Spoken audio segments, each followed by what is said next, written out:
Story 1. The silence is the first thing that gets to you out there.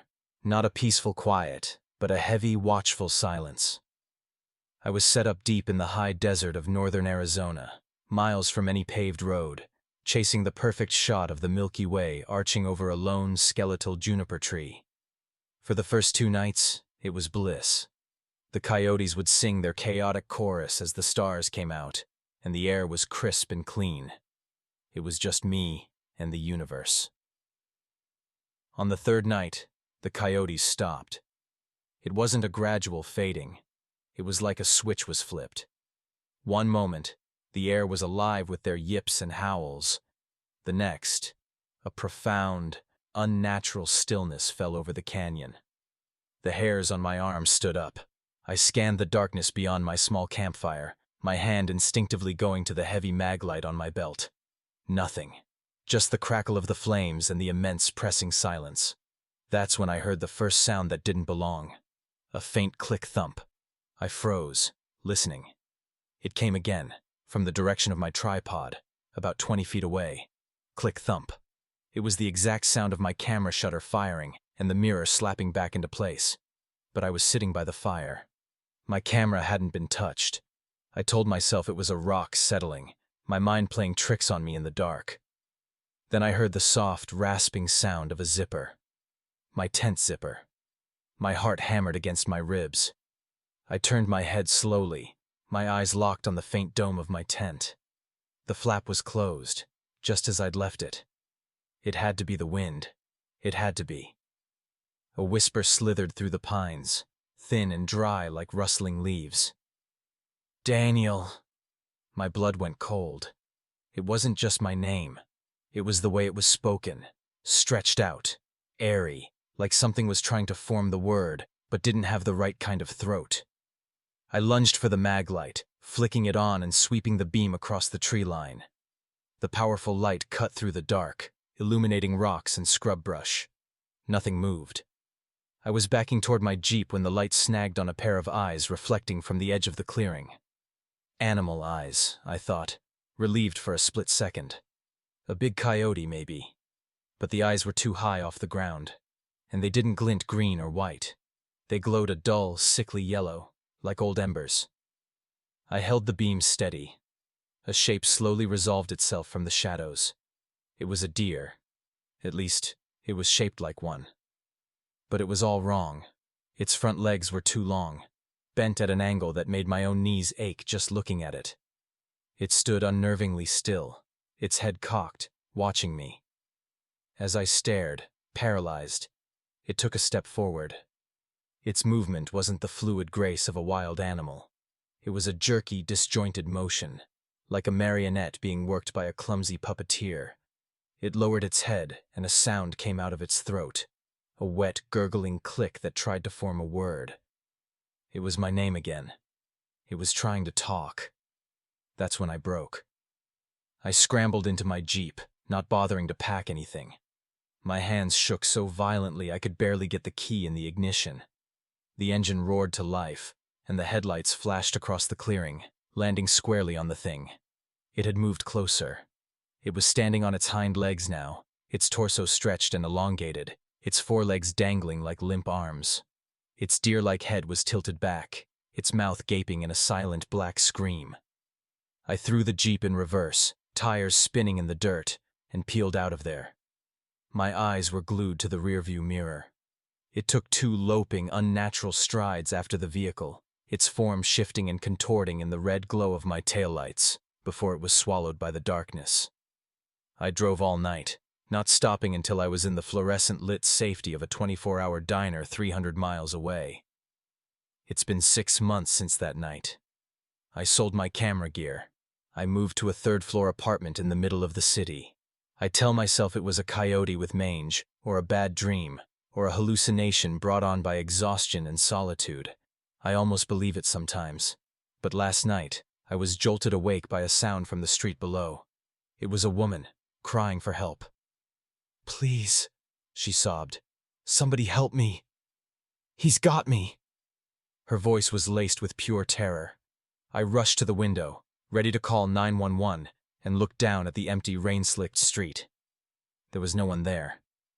And as I stood there, shivering, the sobbing outside my window slowly and horribly morphed into a familiar, reedy whisper, carried on the wind. It was my voice, and it was begging me to come outside. Story 2. I tell this story because I have to.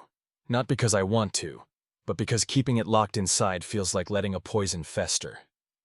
Some nights, I still hear the whispers, and I need someone, anyone, to know that what happened out there in the high desert of Arizona was real. My name is Leo. I'm a land surveyor. My job takes me to the kinds of places you only see on postcards. Vast, empty, and achingly beautiful. Last fall, I was mapping a parcel of unincorporated land south of the Coconino National Forest. Just me, my Ford F-150, my surveying equipment, and miles of rust-colored mesas and gnarled juniper trees. The silence out there is a physical presence. It presses in on you. For the first 3 days, it was peaceful.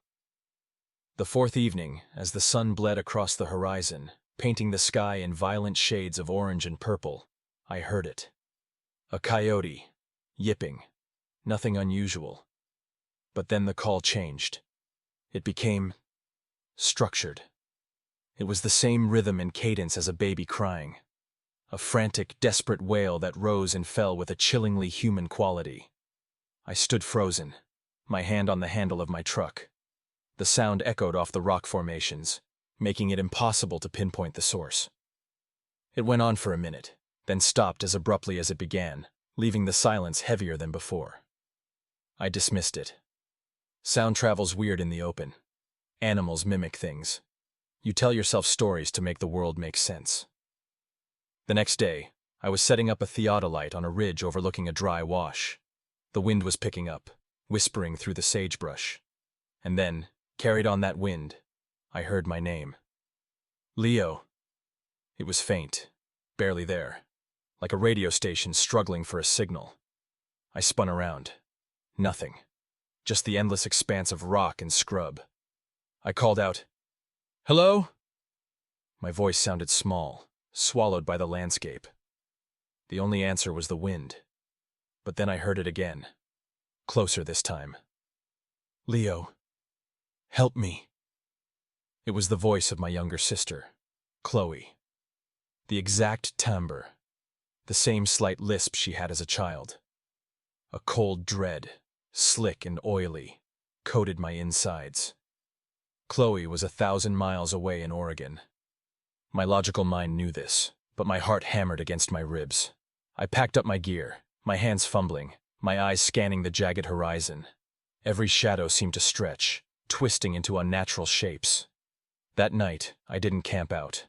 I slept in my truck, doors locked, a heavy mag light on the passenger seat. Sleep was a shallow, restless thing. I was jerked awake near 3 a.m. by a scratching sound. It was coming from the truck bed, a frantic, rhythmic scraping, like a dog trying to dig its way through the metal. Scrape. Scrape. Pause. Scrape. I held my breath, listening. It stopped. Silence descended again, thick and absolute. And then, a soft tapping on the driver's side window, right next to my head. Tap. Tap. Tap. Tap. My blood turned to ice. I didn't move. I didn't even breathe. I stared straight ahead at the steering wheel, my knuckles white. Slowly, a shadow fell over the window. Something was standing there, blocking the pale moonlight. It was tall, impossibly tall and thin. I squeezed my eyes shut, praying for it to be a dream, a hallucination brought on by dehydration and isolation. A voice, my own voice, whispered from the other side of the glass. It was a perfect mimicry, down to my slight Texas drawl. "Kind of paranoid, aren't we?" It chuckled, a dry, rasping sound. "It's just me out here. You should come out. The stars are beautiful." A wave of nausea washed over me. This wasn't real. It couldn't be. But then the handle of the truck door began to jiggle, up and down, violently. It knew how a handle worked. I let out a strangled cry and slammed my hand on the ignition. The engine roared to life, headlights tearing a hole in the darkness. In that sudden, blinding glare, I saw it, for a split second. It was standing on two long, spindly legs, but it was covered in patchy, coyote-like fur. Its body was contorted, its limbs bending at angles that were deeply, fundamentally wrong. But the face, God, the face. It was long and canine, but the eyes weren't animal eyes. They were dark, intelligent, and filled with a mocking, ancient hatred. It recoiled from the light, scuttling backward with a speed that defied physics, its form seeming to dissolve into the shadows of the junipers. I didn't wait. I threw the truck in drive and I flew. I drove for 2 hours over that rough terrain, not caring about my axles or my tires, not slowing until I hit the blessed asphalt of the highway. I didn't stop driving until I was in the fluorescent-lit safety of a Flagstaff gas station. I've never been back. I quit my job the next week. I told my boss I had a family emergency. How do you explain that you were hunted by something that wore your sister's voice and had your own laugh? But the story doesn't end there. That's why I have to tell it. Last night I was woken up by a phone call from a blocked number. I answered, groggy and annoyed. There was silence on the other end. Just static, like wind blowing over a microphone. I was about to hang up when a sound came through the receiver. A strange, clicking whisper.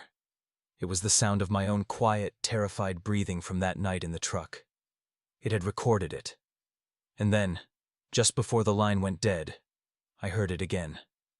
The coyote howl that sounded exactly like a baby crying.